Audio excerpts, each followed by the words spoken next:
こんにちは。本格的な紫外線シーズンに向けて、今日は私が最終的に選んだサンバリア100の日傘についてお話しします。良いものを長く使うという視点で、少しずつ厳選してきたものなので、購入を迷っている方の参考になれば嬉しいです。サンバリア100の日傘って気になっていてもどれを選べばいいのか迷う方が多いと思います。私自身三段折りや長傘 S サイズなども含めていろいろ試してきました。今回は今手元に残っている3本の使い分けだけでなく、手放した理由も含めて今の私ならどう選ぶかを整理してお話しします。まず私がサンバリア100の日傘を選び続けている理由は3つあります。1つ目は生地が破れない限り 100% 完全遮光なところです。一般的な日傘のように UV カット加工の劣化を気にして買い替える必要がなくなったので、気持ちの面でもスッキリしました。2つ目は傘の内側が黒いところです。地面や周囲からの照り返しを抑えてくれるので、眩しさが和らいで目も少し楽に感じます。三つ目は作りがしっかりしていて、公式の修理サービスがあることです。壊れても修理しながら使える安心感があります。今私の手元に残っているのはこの3本です。二段折りの白黒ストライプ。手元が木ストレートです。二段折りコンパクトの木。長傘 L サイズの白黒ストライプ。夏のメイン使いは二段折りの白黒ストライプ。春、秋と荷物を減らしたい日は二段折りコンパクト。そして真夏に一日中外にいる日は長傘 L サイズという風に使い分けています。まず私の夏のメイン使いがこの二段折りの白黒ストライプです。開くと直径約85センチで胸ぐらいまでしっかりカバーしてくれるのに畳むと比較的コンパクトです。白黒のモノトーンストライプに黒の縁取りが入っていて見た目も華やかです。外側にもベルトがついているので、いちいち骨をポキポキ折らなくても長傘のようにさっとまとめやすくお店に入るときなど、この小さな手間が省けるのは助かります。できるだけコンパクトにしたかったので、手元はキーストレートを選びました。夏はほぼ毎日この日傘にお世話になっています。使い込んで関節部分の糸がほつれたこともありましたが、修理して今も現役です。次に春先や秋口、そして荷物をできるだけ減らしたい日に持ち出すのがこの二段折りコンパクトです。私が持っているのは木というシリーズです。このコンパクトタイプは他の2本と比べて軽量化のために傘骨の数が6本になっています。よくある超軽量の日傘だと5本骨のものが多くて広げた時にかなりカクカクした形になりがちですが、これは6本あるので軽さを出しつつも極端にカクカクしすぎないです。8本骨のものと比べるとシルエットは変わるけれど、十分綺麗な形を保っていると思います。重さは約 200g で iPhone 17 Pro とほぼ同じ重さです。畳むと約27センチで、長さが30センチのバッグにもスッと収まります。開くと直径約80センチで肩ぐらいまではしっかり日陰を作ってくれるし、人が多い街中でも邪魔にならないサイズ感です。手元のストラップを腕にかけられるのも便利で、春、秋はこれ一本に頼っています。折りたたみ傘を選ぶとき、私が意外と大事だと思っているのが、普段使うバッグにスムーズに入るかどうかです。まず仕事や旅行で使いやすいロンシャンのルプリアージュで比べてみます。サイズはトップハンドルの M サイズです。バッグの底の長さが30センチで二段折りコンパクトは余裕を持って入ります。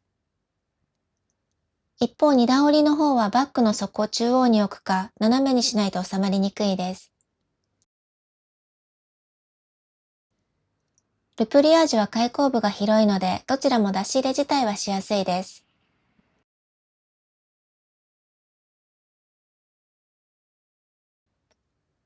次にルイ・ヴィトンのスピーディーでも比べてみます。サイズはバンドリエールの30です。こちらもバッグの底の長さが30センチで二段折りコンパクトは無理なく入ります。一方二段折りはやっぱり少し長さがある分斜めにしないと収まりません。もちろん入ることは入りますが、入れ方に制約があるかないかで日常での使いやすさにかなり差が出ます。特に他のものも入っている普段のバッグでは、その差がより大きく感じられます。こうして見ると、二段折りコンパクトはバッグの横幅が28センチあれば収まるので、形によっては比較的小さめのバッグにも入れられます。最後に真夏に屋外で過ごす日に持ち出すのが長傘 L サイズの白黒ストライプです。開くと直径約100センチで、身長160センチの私が足ぐらいまで影に入ります。長傘なので開閉の動作もシンプルで扱いやすく、この柄だと大きめなのに重たく見えにくいところも気に入っています。傘の先端部分はシックな色味の金属製なので、小さな傷も目立ちにくいです。持ち手が竹製なので、天然の抗菌作用と耐久性もあって、かつ革製品と同じように使い込むほど艶と深みが増していく経年変化が楽しめます。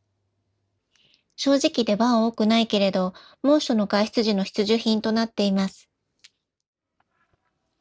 ここからは手放したものについてもお話しします。まず三段折り。これは実際に買って使ってみたところ、長さは短くても私には太さの方が気になりました。バッグの中で意外と場所を取るので、結果として使いづらく感じて人に譲りました。次に二段折りのボーダー。これは見た目がとても可愛くて気に入っていましたが、持ち手のデザインのため全長が約41センチになり、バッグを選びやすくなってしまい、結果で番が減りました。そして長傘の S サイズ。近場にさっと出かけるときには便利だったのですが、私の場合折りたたみ傘で十分その役割をカバーできると分かり、できるだけ数を減らしたかったので最終的には手放しました。折りたたみ傘も完全に畳まずに軽くまとめれば長傘のように持てますが、扱いやすさやまとまりやすさはやっぱり長傘の方が勝ります。それでも今の私にとっては使わないときにバッグにしまえる折りたたみの便利さの方が大きいです。特に移動が多い日やお店に何度も出入りする日はこの便利さがかなり優位になります。実は今買い替えも検討しています。気になっているのは二段折りの大判サイズです。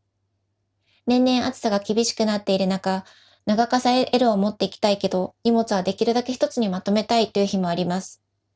そう考えるとやっぱり折りたたみの大きめのタイプは便利かもしれないと今少し迷っています。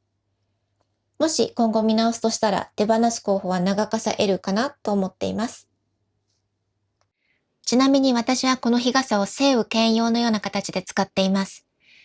ただこれは公式に推奨されている使い方ではないのであくまで自己責任です。普通の雨傘も持っていますが、本当に朝から一日中大雨だと分かっている日以外はこの使い方をしています。過去に何度も傘を取られてしまったことがあるので、できるだけ店舗の傘立てには置きたくないからです。雨で濡れた時は軽く拭いて傘袋に入れ、そのまま店内に持ち込んでいます。こうした使い方も含めて、やっぱり私には折りたたみの傘が相性がいいと感じています。今のところ生地自体が雨を通すことはありません。ただ、本降りの中で長時間使うと構造上、中央の隙間から持ち手に少し水が漏れてくることがあります。そういう時は帰宅後にきれいに拭いてしっかり乾かして使うようにしています。今日はサンバリエ100の日傘について今の私の選び方をお話ししました。一番大切なのは自分の生活の中でどれが一番出番があるかだと思っています。サンバリエ100は安い買い物ではないので、今どれを買おうか迷っている方の参考になれば幸いです。傘のサイズ比較や写真など、サンバリエ100のホームページに詳しく載っているので、そちらもぜひご覧ください。リンクは概要欄に記載しておきます。このチャンネルではミニマリズムに憧れつつも、やっぱり物が好きな私が自分にとって心地よい形で持ち物を少しずつ整えていく様子をお話ししていきます。興味を持っていただけたらチャンネル登録をしていただけると嬉しいです。